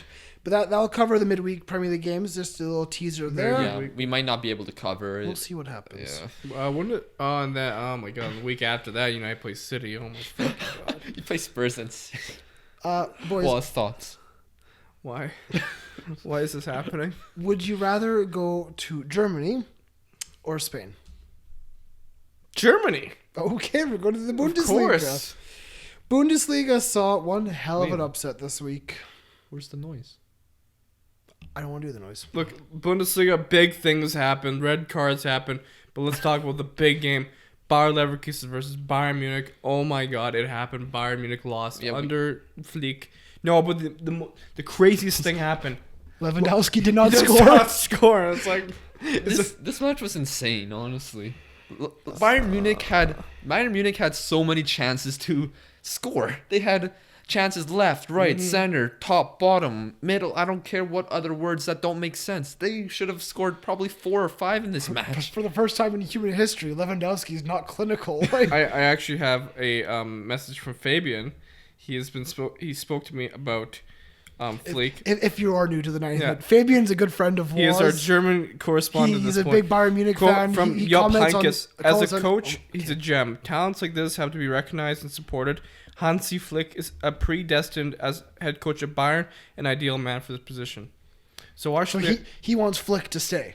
that's actually a quote from Jupp Heynckes. Okay, but that was Fabian's kind of like, he should be there. Maybe, I don't know. I mean, I wouldn't say Bayern played bad, honestly. I No. thought obviously Leverkusen scored 2 goals from Leon Bailey. Statistically, this is a very, very exciting game. 11 shots from Bayern on target with 7 from Leverkusen. Yeah, Bayern Munich, like I said, should have scored, should have done better. Yeah. Just for the first time in a long time, they're not clinical in front of net. Like Gnabry, he had a chance in front of goal. Yeah. I think he hit the post, which Yeah. literally directly led And to Leon Bailey's typically, goal. when Thomas Muller scores, usually Bayern win. This is the first that's actually. Yeah. This is a In, rare like, moment. 82 games. And considering that Bayer Leverkusen had a red card, Yeah, in the and 81st and minute. Bayern didn't take advantage of that, Let's start- especially with Lewandowski's current form. Let's start at the beginning, though, because Leon Bailey does score 10 Yes, minutes the in. Jamaican bacon goes in and The scores. Jamaican bacon. I love that. I just thought of that. It sounds so good. Why is he okay? But yes, the flying Jamaican. I'm just gonna call him that. The flying Jamaican. 'cause Okay, he's quick. all right. He scores a Most goal in the Jamaicans are 10th quick. minute. Yes, Thomas true. Muller does equal it up in the 34th, but Bailey scores a second in the 35th right afterward, like Lucas said. No, So- no, the 10th minute goal is what I was talking about. Okay. Yeah. But I thought you meant it was right afterwards. Sorry, Yeah. but I misunderstood you. It's all good, Liam. But yes, it's 2-1. Jonathan Tah gets a straight red card for Bayer Leverkusen. Bayern Munich can score. Yeah, like Lewandowski, he had at least 3 good chances to score. Gnabry had a billion chances to score. Yeah. I swear. The whole team, they created chances well. it's one of those matches where it's like in FIFA, Liam. Yes. Where you have so many chances. I've been there, trust me. If you notice that we've referenced FIFA a lot, it's because we play FIFA a lot, especially me. Twitch.tv/itswas. Anyways, go to the Bundesliga table. But we don't base everything off FIFA. We No. actually watch football. Yes, this is true. We're not completely clueless. As some may see on TikTok. We might be. Who knows? Yeah, we generally might. We probably know nothing, honestly. We're not proclaimed experts. We just enjoy the game. Yeah. We're just four guys who give our opinions. That's what we always say. But today it's 3. It's 3. Yeah. Greg's here, though, in our hearts. Anyways, What were you? I want to see the table right now. It's just close. Okay, because next week, massive match. Mönchengladbach versus Bayern Munich. That is a huge game. I feel like if... I'm surprised it's not the 10:30 kickoff. I'm going to be honest. This is probably going to end as a draw. You know, just knowing how football works sometimes. When it's a big match, you know, a lot on the line, ends as a draw. I mean, unless it's late in the season. I mean, even the 10:30 game, like you said, Lucas, is not terrible. Bayer Leverkusen hosts Schalke. fair enough. Freiburg still doing extremely well in this table. They're up to 6. I love the Bundesliga. It seems like every week there's something exciting. Leipzig hosts Hoffenheim. Like, these are good games going on here. Breland Bowl scored 2 for Mönchengladbach. Yeah, I wanted to watch this match. I just didn't have the time. Yeah. But yeah, Gladbach gets a 4-2 victory over Freiburg. I saw the first 6 minutes because that's where 2 goals happened. Mm-hmm. Or a great free kick by Jonathan Schmid. I like Good it. name. Sometimes I feel like we know more about the Bundesliga than the Premier League. I mean, we talked for the Premier League for like 40 minutes. Yeah, because there's a lot of hot topics in the Premier League. The Bundesliga is just very straightforward, very competitive, great at football. Very German. Yes. Quick and to the point. Yes, but it's interesting because they're definitely one of the clubs that are surprising a lot of people this season. Mm-hmm. I know last season, first half of the season, they were fantastic. I know they destroyed Bayern. I think at the Allianz. Yeah. But it was the second half of the season where they fell apart. So Gladbach could have a good rest of the first half of the season, but that winter break comes. Everything can change. Yeah. Now, I know Paderborn are dead last in the Bundesliga, but they've had some very unlucky results They this definitely season. put up a fight. They lost 3-2 to Bayer Leverkusen. They lost 3-2 to Bayern Munich. They tied Dortmund. They were up 3-0 now. They lost 3-2 to Leipzig. It's a very unlucky team. I feel like they can play. It's just the wheels fall off. I mean, they came back 3-0 down and just was 1 goal off away from tying Leipzig. Timo Werner scored, and he's been super good this season so far. Yeah, 3-2 for Leipzig this week. That's a big result. Keeps them second in the Bundesliga. Yeah. Maybe they're a team that can win the title. I do like them. I do like honestly, Leipzig. Freiburg is where? I always think their lineup is just very impressive. And then Schalke, they're still like they were nearly relegated last season. You know what's a team who's not going to win the league and they should be at the top? Dortmund. I mean, Dortmund won this weekend. I know, but I'm just saying they're so wishy-washy. Like 2-1 over Hertha Berlin. Mats Hummels with a Did red Hertha card. Berlin not get a new manager? Yep. You know who? The band, the myth, the legend. Do you know what? No. Tell him, Lucas. Jurgen Klinsmann. Oh, he's back. Yeah. Back in Germany. Yeah, he's back. Okay, so his vacation in the United The States. ex-American, ex-German, whatever you want to call him. He's back. Call me. Don't call him a commie. That's rude. Jeez. Mats Hummels did get sent off in this game. I thought Dortmund started this match very well. Obviously, they scored twice. 2 goals within 20 minutes through Sancho and Thorgan Hazard. Yeah, I thought those goals were well worked, but then Darida scored. I wasn't paying attention when that goal went in. But Fair enough. Why did Dortmund make all 3 of their substitutions after the 84th minute? Super subs, man. you waste time.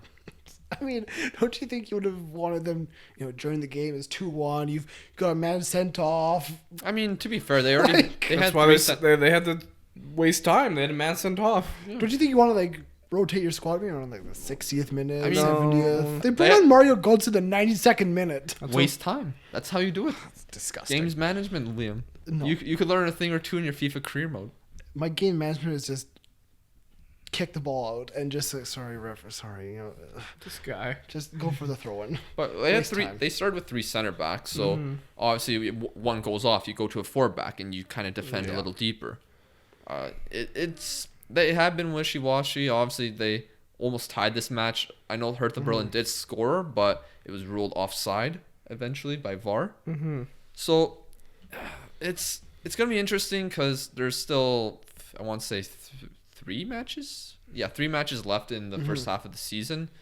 So it'll be interesting to see whether Dortmund will keep their manager in the winter break. Because there's a winter break in in Germany. So after December, oh my God, after December 22nd, I struggled there. Maybe something the Premier League should have. There's a break until January 17th. So I think the Premier League should have a winter break. We do. We have there's a winter break. It's a lot shorter, but there is one. There will be a winter break next year for the World Cup. Oh, that's in 2 years, mate. 2 years for the World Cup. That's in 3 years. 3 years for the World Cup. It'll be like a month-long break in the league. So don't know how I'm gonna feel about that. Nope, it's gonna be shitty. But yeah, so anything other results? I guess not really. Nothing huge in the Bundesliga, but good win for Werder Bremen. Let's go over to Barca. Wow. Wow. This was I thought this was a good match. Atletico Madrid versus Barcelona. Yeah. I know, Liam, you didn't watch it. You were saying, 1-0. It must have been a terrible match. No, here's the thing. If I was on the 1v1 predictions, I would have predicted 1-0 either way or a 0-0 draw because I know Atletico Madrid. I know they sit in. And I know Barcelona. To be fair, I predicted they wouldn't score. Atletico Madrid didn't just sit in the first half. They were actually pressing Barcelona. Definitely. They were taking advantage of Junior Firpo, who was playing left back for Barcelona. They took advantage of that one side because Firpo, honestly, throughout the whole game, didn't look confident. He looked scared. And he made many mistakes in the match. Yeah. And it's something maybe Atletico Madrid should have taken more advantage of during the match. Atletico Madrid, I look at their starting 11. You look at João Felix up front, Alvaro Morata up front. Mm-hmm. Is that really the strongest? It was definitely good. Morata created a lot of threats with his runs in behind, almost getting through a few times. He did have one great chance in the first half. Yeah. João Felix played, I thought, really well. The golden boy. Yeah. I thought. Well, there's a reason why he deserved the golden boy. I think he made his case. Okay, did you see the actual rankings for the Golden Boy Awards? Pretty stupid. Do you see who was 5th? Matthias de Ligt. What's wrong with that? The man nearly made a Champions League final. Yeah, I mean it's a fair ranking. I think he won it last year, and I guess sometimes they just don't. If they won it the year before, they don't give their votes. Quite frankly, I think just Mbappe should win every single year until he's about 30, because he's still a golden boy. To be fair, Phil Foden got 7th, and I don't think he should have been on the list. Ansu Fati got it, and he's barely played. He's played like it's 4 okay, games. but it's okay. Matteo Guendouzi, who starts every game for Arsenal, got 1 vote. So it's like whatever, man. We'll give it to Unai Emery. Let's give it more votes to the players who were just on the bench half the time. Okay, that's my opinion. The Golden Boy Award. Yeah, but this match, I thought Atletico Madrid played it very well. Yeah. They contained Messi for so much of the match. Oh my God, Jan Oblak played insane. He had some key. Ter Stegen. It's like, Ter Stegen was brilliant. Ter Stegen was the best player on the pitch, in my opinion. Well, maybe. Oh, well, yeah. I mean, most crucial, I guess. I mean, definitely. Yeah. I mean, if you guys did not watch our 1v1 prediction, link will be in the bio and see all of them. The 3 of them. And Valverde, he did probably he does one smart thing, and he plays Suarez with Messi. Yes. That's you see the 3 of them go through this game beforehand and see their ideas, their thoughts before it happened and their predictions. But yes, Valverde, does he get the sack at Barcelona this season? Probably at the end of the season. We have to wait and see, because we don't know how far they're going to go in the Champions League still. They're doing well in the Do you think his future depends on Champions League? Probably. Yeah, probably. I mean, that'd be kind of... I don't know how to feel, but it's like you're gonna be at. What if you win the league, but you don't win the Champions League, so you get sacked? Like, you still won a major trophy, you get sacked. Like, welcome to football. The 1-0 result for Barcelona through Lionel Messi. Yeah. So in the second half, Atletico Madrid didn't press as highly as much because maybe you don't want to play that high intensity football for entire 90 minutes. Yeah. They were more sitting deep, and they were doing quite well. I thought Barcelona were initially a little too slow with their build-up play. No one really moving into open spaces. Yeah. Obviously, as the half went on, that improved a lot more, and the game became more open as both sides tried to get a goal. But Koke did a brilliant job containing Messi throughout this match. Koke's a very good... I think he's underrated midfielder. He's definitely underrated because he doesn't do all the fancy stuff, I guess, that you expect from a midfield. He doesn't have that flair, right? Well, he does have the flair, but he doesn't use it because he has a flair, but he's not a guy who grabs headlines. What do you think of Thomas Partey? I thought he was amazing. I love Thomas Partey. He's a great midfielder. Honestly, he was fantastic in this match, I thought. He's great defensively, but like he's also so good at evading pressure, or when he receives the ball, he like positions himself really well. I find it interesting that they put Saul at left back. I mean, they didn't really have many. Oh, Yeah.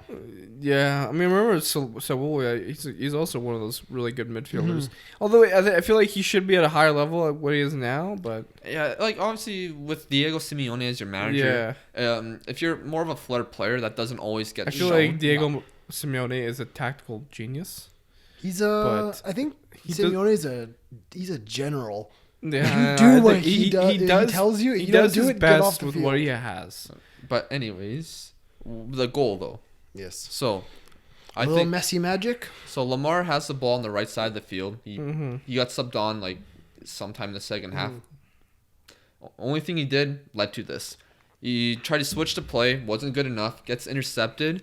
Koke, who's been pretty much marking Messi out of the match, was way out of position because they're high up the field, and Barcelona go on this counterattack. Messi brings the ball up. Thomas and some other guy try to cut the inside, but they don't do a good enough job. Yeah. And Messi does a give and go with Luis Suarez. Great layoff by Suarez. A good instinct to know he's going to go there. And then the rest is history. Left Classic foot finish. Messi. Left foot finish. Low into the corner. It is classic Messi. I've seen him score those goals for years, and you know what? He's just very good at that goal. Yeah, That's the perfect spot for him. Now, I don't think Barcelona deserved a victory in my opinion. You can disagree or agree if you want. But that's huge for them in their push to win the league. I know Messi bails him out again. But if you're a Barcelona fan, you gotta be like, hey, you don't want that. We shouldn't be relying on Messi to bail us out anymore. You're gonna want Griezmann to, bail him out. Yeah, he's getting booed like crazy. Yeah. But I mean, the thing did he expect anything else? There's high expectations of Griezmann. He did play well against Dortmund, so I mean, he's starting to kind of find his game. But he didn't really get involved too much in this match. Yeah, I know a lot of people are saying it's just because he's playing in the wrong position. He's through the left. Well, of course he's gonna get booed though. No, but he's playing through the left, not through the center where he would rather be. He's sometimes they sometimes rotate him and go through the middle through parts of the match. It's not working right now, but see, maybe it's because of Valverde, who knows, but that puts Barcelona on 31 points in La Liga, and tied with them on 31 points is Real Madrid. El Clasico is going to be something else. Yeah, this is exciting. That's coming up when is a little bit here, yeah. Remember it was supposed to be like about 2-3 weeks ago? Yeah, so they moved it till before Christmas. Yeah, a few more weeks. But yes, Real Madrid get 2-1 victory over Alaves. Goals from Sergio Ramos and Dani Carvajal. I mean, it's a routine win. Maybe made it a little bit difficult because Alaves are not superior in La Liga, but it's a good result. Yeah, I didn't get to watch this match. I'm not sure if there was controversy. I was hearing some murmurs about that, but I didn't really get the chance to look into it. I wish La Liga was still in the zone. Yeah, 100%. We don't get to watch it here. Yeah, in Canada, it's tough for us. It was owned by beIN Sports, and the Zone had a beIN Sports channel. Yeah. Weird. Yeah, it sucks.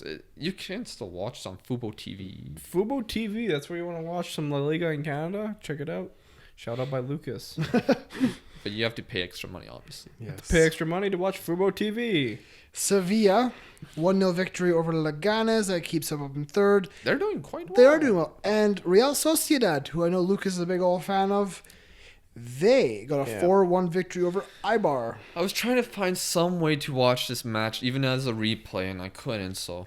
Martin Odegaard does score. I mean, the fourth goal. Well, yeah, they just seem such a fun team, and hopefully they can keep it up for the entire season, but... Other interesting results in La Liga. See Valencia getting a 2-1 victory over Villarreal. Osasuna, they get a 4-2 victory over Espanyol. I know Lucas likes them as well. Well, I never watched them before. But you said they were a surprising team. Yes, because Hit us up on TikTok. Lucas posted that video. Yes. Do you see that video, Was? I don't know. Okay. Athletic Bilbao. I'm struggling with my words today, Lucas. What's going on? Because it's 11:07 right now. Yeah, it is late. Athletic Bilbao. They win 2-0 over Granada. I think that covers La Liga. We can now go into the Italian league, Serie A, your favorite league in the world. Yeah, it's some craziness happened. I mean, you want to start with them? Let's just go over the big news. Okay. So Juventus drew Sassuolo 2-2. 2-2. Ronaldo scored a penalty. Penaldo. Bonucci scored. Yeah, but I mean, this puts some implications on the Serie A table, didn't it? Yes, because That is Juventus on 36 points and now on 37 points in first place in La Before you Liga. say anything, guess who was in net? Who was in net? Gigi Buffon. Yeah. If Wojciech Szczesny was in net, they probably had a clean sheet. I agree. Because Szczesny's better than Buffon right now. I heard that the Sassuolo goalie had a great match. So Did he? Turati. Shout out to Turati of Sassuolo. You played really well. I think the youngest goalkeeper. I mean, Juventus had 9 shots on target. Oh my god. Two Sassuolo's He's 4. from the class of 2001. Who? Stefano Turati. That's fantastic. Yeah. He's 18. Yeah, the the youngest goalkeeper to play in Serie A this season played against the oldest. There you go.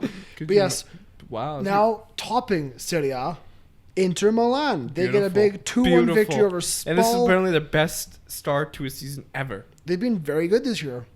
Good coach. Especially Lautaro Good strikers. Martinez. Yes. He's been playing on fire. The strike doership of Lautaro Martinez. I'd like and to see big man Romelu Lukaku. who's been playing phenomenal for Inter. Like, credit to him. Martinez I'm not scores mad, 2 goals. I'm not mad.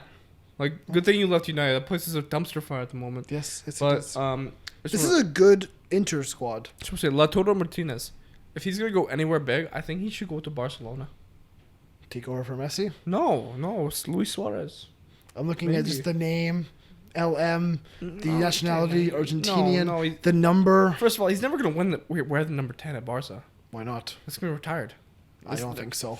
I feel don't like think so. no one else should wear the number 10 Barca except for Lionel Messi. It's just Think about the pressure though. The next yeah. number 10. Let's be honest. Who cares? But then again, I mean, you look at number 7 at Real Madrid.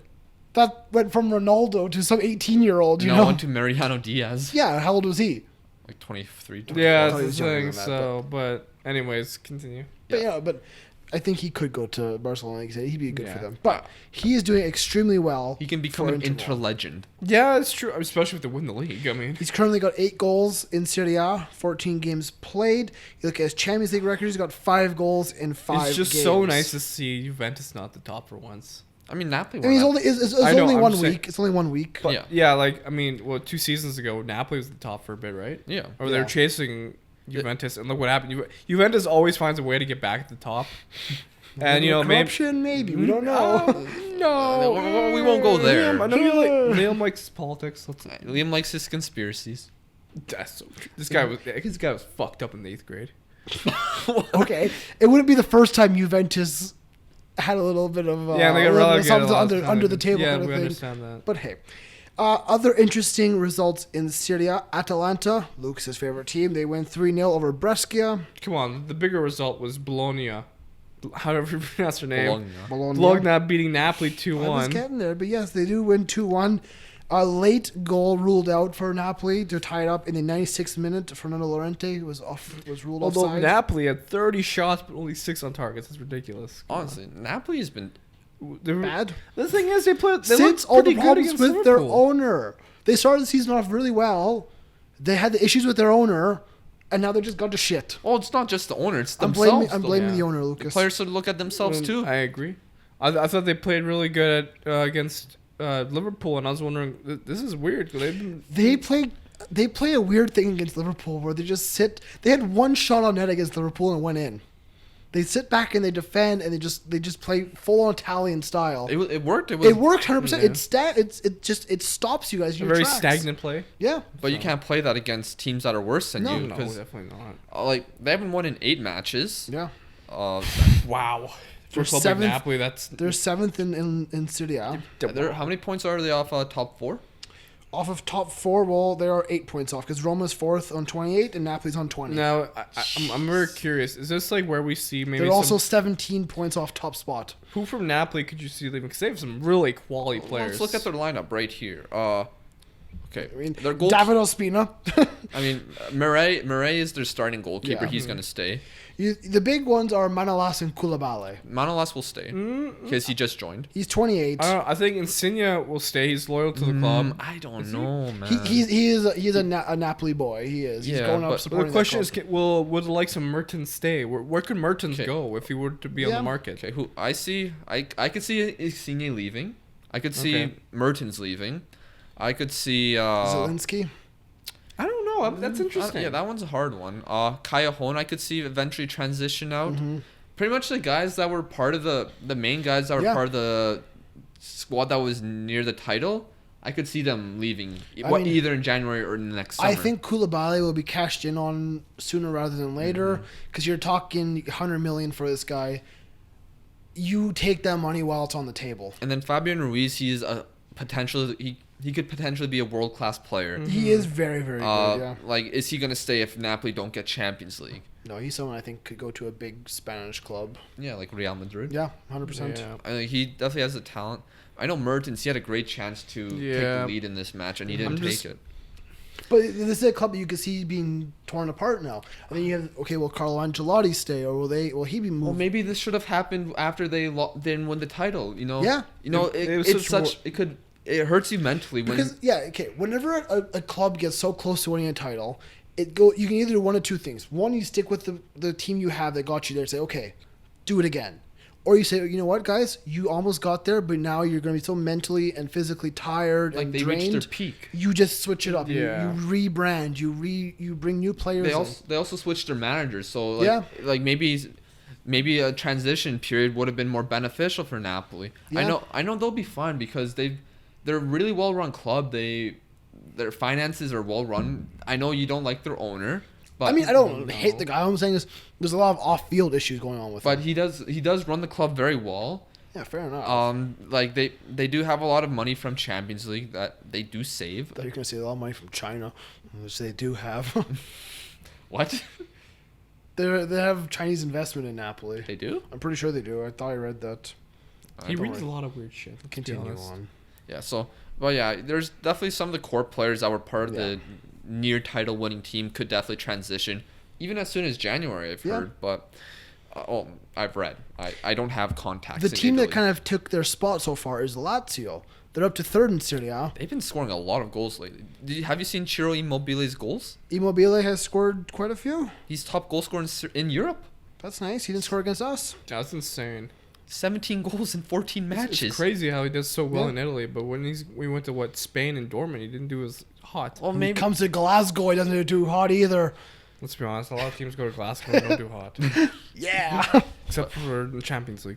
But at this point of the season, compared to when Higuain broke the goal scoring record in Serie A, he has more goals than Higuain at this point. What is Higuain's goal scoring record? Do you know offhand? At this point or in total? In total.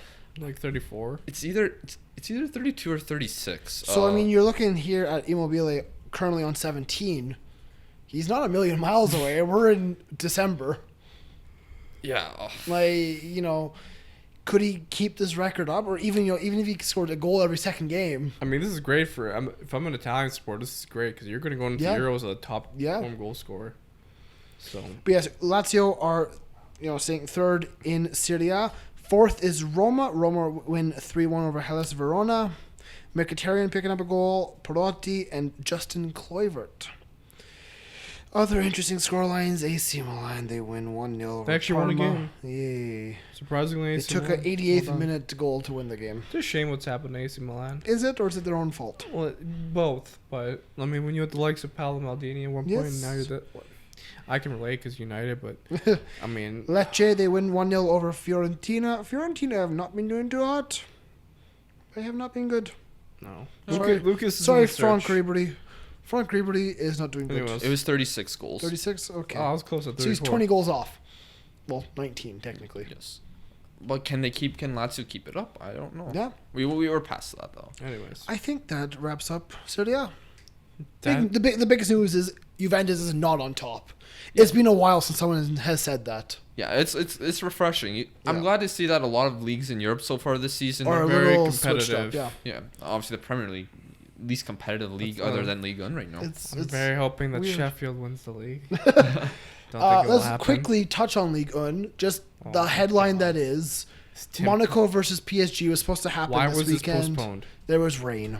Heavy rain. Well, There was a little drizzle, and the French didn't want to get wet. Their baguette would get soggy, so they said, sorry, next week. They postponed it. I don't know when it's going to happen. It was in our 1v1 prediction. It's a shame. I was going to beat Greg. You guys predicted the same thing. Yeah. Oh, wow. Monaco versus PSG will happen at some point, so still PSG are at least it's raining, not like anything threatening. Right? Yeah, of course. That's good news. That covers the big leagues around Europe. We're not going quickly. to talk about the Kazakhstani league. No, we're not. But we are going to talk about Scotland.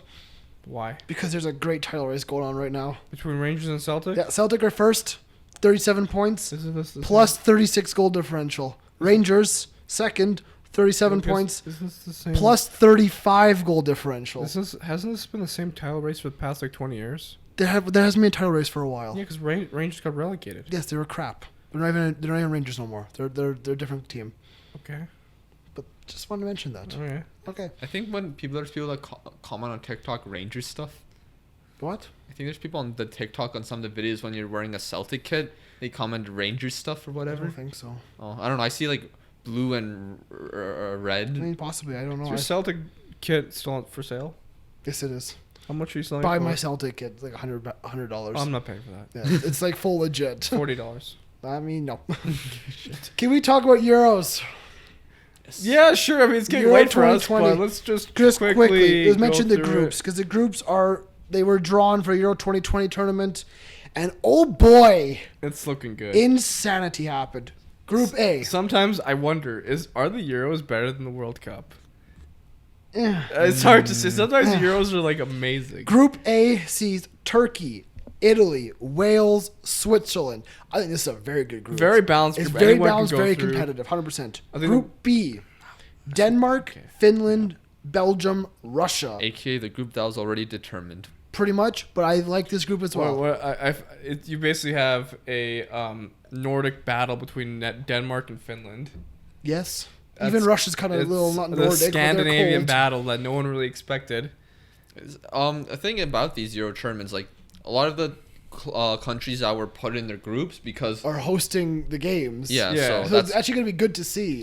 Like I know Russia has like I think 2 or 3 games in a row Liam, in St. Petersburg. You have a place in Glasgow, right? You have family in Scotland, right? Not in Glasgow, but You want to go? You want to go to the Euros? if we could get tickets for games, why the hell not? yeah. Why the hell not? Accommodations will be provided, right? I mean, I don't know people in Glasgow. I was thinking close and whatnot. Where I live is not where my family's from is nowhere near Glasgow. It's a good like 3-hour plane ride. Yeah, but so the Group 1A matches in Rome and Baku. Yeah, Rome will be great because that kicks off the tournament. Italy hosts. Oh, actually, Italy technically away. Yeah, the first team. match is Italy-Turkey. Yeah, but Turkey's the home team in Rome. But like, Technically. so the teams that aren't Italy in this group, Mhm. so at least once they have to travel from Rome to Azerbaijan. Yes, That's wild. yes. Oh, to be fair, during the World Cup, some of the travel was pretty lengthy too. Yeah, but see, this is gonna be a tough tournament in terms of travel, in terms of Yeah, fans. it's gonna be The interesting. fans have to travel. You know, you're gonna expect Italian fans to go from No, Italian fans just are staying in Rome. all their games are in Rome. Yeah. But that's an unfair advantage, is it not? Oh, that's the host advantage. That's weird. Interesting. I thought it was spread around. So Well, I guess because all of Russia games are in St. Petersburg. It's an unfair advantage. You're playing a home game every game. Yeah. well, and I then- mean, by that knowledge, England should win the Euros because the finals in Wembley. Like look, Turkey they play It's coming home. Turkey play Italy in the first match in Rome. Yeah. Then the second match day 5 days later, they have to go play Wales in Baku, and Wales already had the first game in Baku. So Wales get to stay. Yeah. Yeah. But then Wales have to travel to Rome to play against I Italy. mean, I know Europe's not huge and the travel's not hours and hours, but I Azerbaijan mean, is very far Mate, away. It is, yeah. Mate, you get me excited for the Euros. Oh Yeah. my god. But then Group B, yes. matches in Copenhagen and Russia. I'm looking forward to Copenhagen. That's a cool spot Yeah, to it's have different. games. Yeah. Yeah, Denmark gets the advantage because they get to play all their matches in Copenhagen.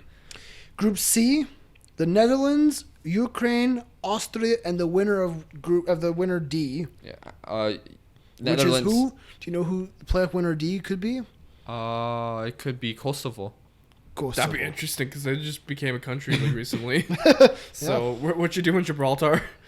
So, anyways, yeah, Gibraltar? What? They're a small ass place. yeah, but they recently became a nation. So Okay. and so did Kosovo. But yeah, Netherlands get to host all their matches in the Johan Cruyff Arena. Yeah. Oh, Johan Cruyff. But then other matches are in Bucharest. So Now Bucharest. I'm Group so excited. D, England, Croatia, the playoff winner for number C. And the rematch. And of Czech Republic. the World Cup semifinal, England-Croatia. Very excited to watch that one. Group C could be Scotland if we do anything. I hope Scotland make it just so Scotland, England in the Euros. It would be Scotland versus England They'll in Glasgow at Hampden Park. It would be in Wembley. I thought Even better. it was in Hampden. Nope. I see right here. Winner playoff pass C play against England in Wembley. Okay, I mean that makes it worse for us because we don't win that. Well, your one. the other two matches would be in Glasgow. Yeah, at Hampden, which is bad stadium, but Croatia versus Scotland. What a match that would be. I mean, if we were to make that group, it would just be versus England all I care about because we'd lose all the games. But England, they play against, like you said, Croatia semifinalist rematch. But they also lost to Czech Republic in the qualifying. Yes, they did. I can see you guys beating Czech Republic. Mate, we could beat anyone on our day, but we could also lose to anyone on our day. Like They've lost to Kazakhstan. yeah, we lost to Kazakhstan. I mean, so did they. United lost in Kazakhstan. Yeah, honestly, anyways. But Group E. Oh, yes. Spain, Oh my God. Sweden, Poland, and the playoff winner from Group B. Was you and Liam could go to Dublin and watch. That'd be a party. Dublin. Yes, who, true. who plays in Dublin? Poland play against winner playoff B in the first match on June 15th. Does Poland play Spain in Dublin? No. The San Mamis. What? Poland plays Spain in Bilbao. In Bilbao? In the San Mamis. But I I'd wouldn't rather want to watch that in Dublin. I don't want to go to a Polish match in Bilbao because of too many Spanish supporters. Or you could go watch Poland versus Sweden in Dublin. That'd be a good game. Let's go to Dublin. You can wear your Zlatan kit because I know you're Why support would I wear Sweden. my You're gonna support Zlatan Sweden. kit? You can support Sweden. What? Are you fucking stupid? Speaking of Zlatan, did you hear what happened to his statue in Malmo? Yeah, they burned it Why? because he invested in their rival club. That's great. I don't know if they're their direct rival. They're but, decent rivals. Shithouser wore the week exactly. to That's Zlatan. shithousery. but yeah, Waz, what do you think about this group? I'm scared. Can Poland go through? I don't know because Sweden went far in the World Cup, Yeah. further than us. Spain Spain's is good Spain, right now. but And you don't know who the playoff path B is.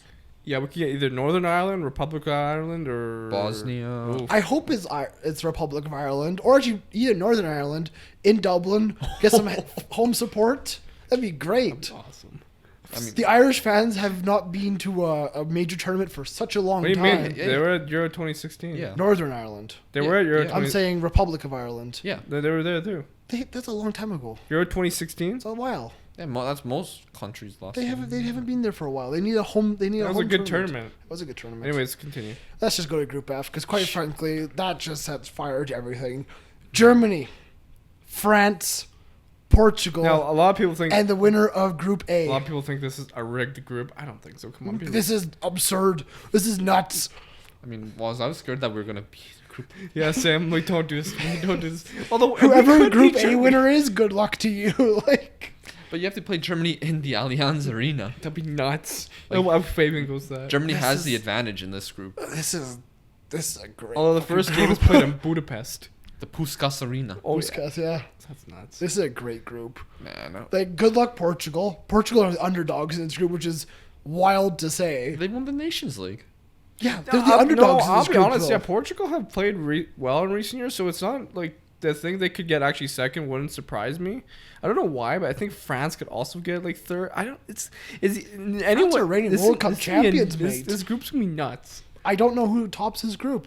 I hope France just smashed. In my opinion, France or Germany tops this group, but I'm not counting out Portugal. Germany's defense, though. I'm not counting out any team. And I mean, Group A guy, whoever comes through there, could cause an upset. One of the Iceland, games. they beat England. The in Euro Giant 2016. Killers. You never know. But yeah, that's an That insane English group. team was shit. He did not play well. Yeah, Joe Harden net. What do you want from them? Yeah, he was dog He's shit. terrible. The whole team was garbage. Yeah. I agree. So it wasn't like a surprise that they beat England at Euro 2016. Let's be honest. I mean, it Do was you know on who their home manager base. was? Yeah, Roy Hodgson. Boss, I know him very well. Do He's you- a good man. He's do you doing know well him for very Crystal well? Palace. Do you know him very well? From Do you have as his a phone fan. number? Yeah. No. Anyways, continue. Anyways, Quite I frankly, the Euro draw, was done. Personally, it was fantastic. We'll wait until the teams that fill the rest of the spots to have a full-on kind of like breakdown of it all. We'll obviously have a preview before the tournament I starts. hope Portugal gets smashed by France. It'd be awesome if you guys got to go to a match. That'd be really cool. I don't know how I'm gonna get there. I don't know. We'll see. Anyway, anyone want to fund it? Yeah. Sponsor the 90th minute, please. Please. We are always looking for sponsors. Anyways, but I think we wrapped up most of the domestic leagues and we talked about Euros 2020 there. I hope you guys enjoyed this episode. If you're still watching or listening, we greatly appreciate your support. Like we said, please make sure you are subscribed on YouTube and follow us on any and all social media, including TikTok and Instagram, Twitter, Facebook. Keep following us and, keep sharing us, get our name out there. So, from myself, Liam, from Woz, Lucas, and Mr. Greg, wherever he may be, thank you for tuning in. Thank you for watching and listening. And this has been yet another week in the beautiful game. See you next time. Sayonara. USA against Belgium. That was probably one of the games that turned. It was. Tim Howard made 16 saves in that game. It was a World Cup record. Beautiful Tim Howard. It was nuts. This is back when Belgium had the amazing strike force of Lukaku and Benteke. Even Divock Origi was there. Another goalkeeper masterclass would have been Ochoa versus Brazil. Oh yeah, everybody.